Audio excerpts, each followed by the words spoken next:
So basically, I'm at the point where I'm able to say anything into this camera and write anything onto the internet and hit post and be like, screw it.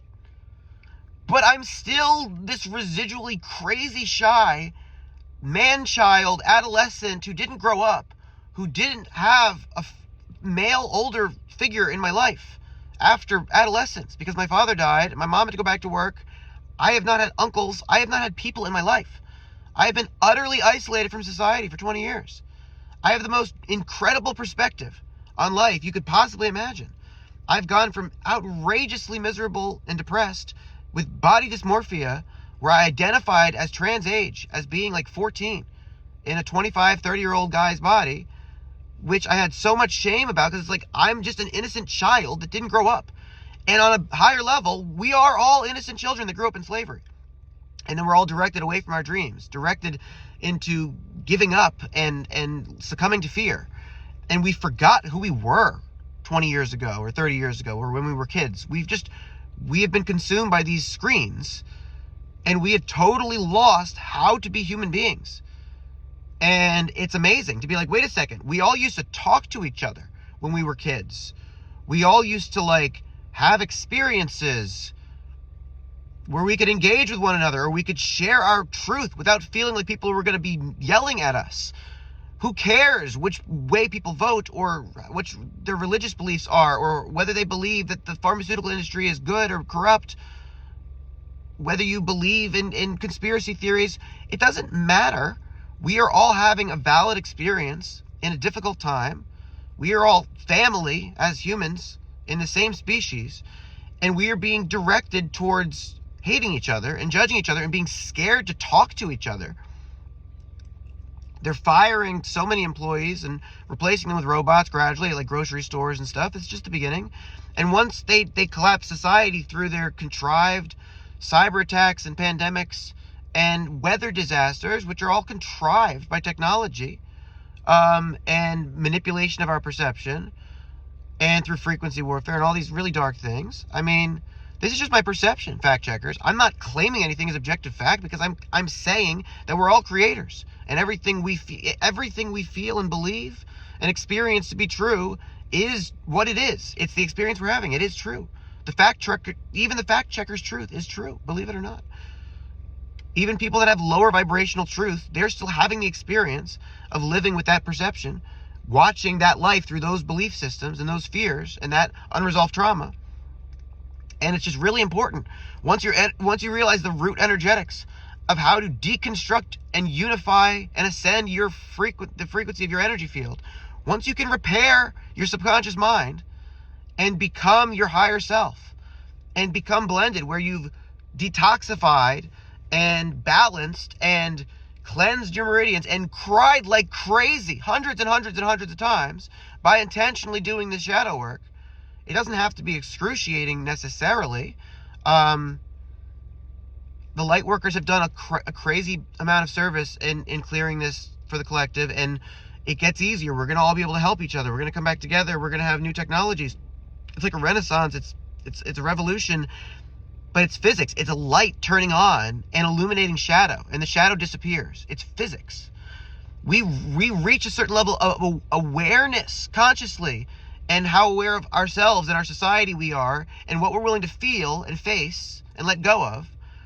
We get to a level of awareness where we have this mass awakening, this ascension of consciousness, which is an ascension of frequency as well, to the point where we reach unity consciousness, transcend separation consciousness, transcend limiting beliefs and illogical and mathematically incorrect ways of believing that have been programmed into us by society. Once you can remember math and science and choose to believe without limit and choose to be kind and loving to yourself and one another and to lay down your burdens and to energetically weep and move the energy out that you never did when you were 10 or 15 or 20, or when you had breakups or past life stuff you forgot happened. We don't know what we're in, and it's just wild. I mean, it's all just so important that people realize how to do the energetic work that will allow them to become a frequency match to manifesting a physical reality that is in vibrational accordance with the things that you want to experience, like peace, love, freedom, abundance. These things have a frequency, apparently. And the frequency of fear and shame and doubt is a lot lower. And even Einstein talked about how you manifest the reality that's a frequency match to whatever what you're vibrating at. It's like it cannot be any other way. It's like cause and effect or whatever. Energy out, energy in. Every action has an equal and opposite reaction. There's karmic law, which is math and science. And our legal system is in utter violation of it. It's illogical. There's people who have tons of different lines of work where they're forced by their job to create karma and hurt each other. It's heartbreaking. We have free will, and we've had it hijacked against us to be brainwashed into using our free will to hurt each other and ourselves because of not being aware, because we've been slaves and we have been manipulated by people who want to hurt us. Anyway, it's just really important to turn on the light inside and to let out the shadow and unify your energy field. And we come back together as people. We start being vulnerable again and talking and sharing our feelings and our perceptions and being like, hey, I am that I am. I love you unconditionally. I am you.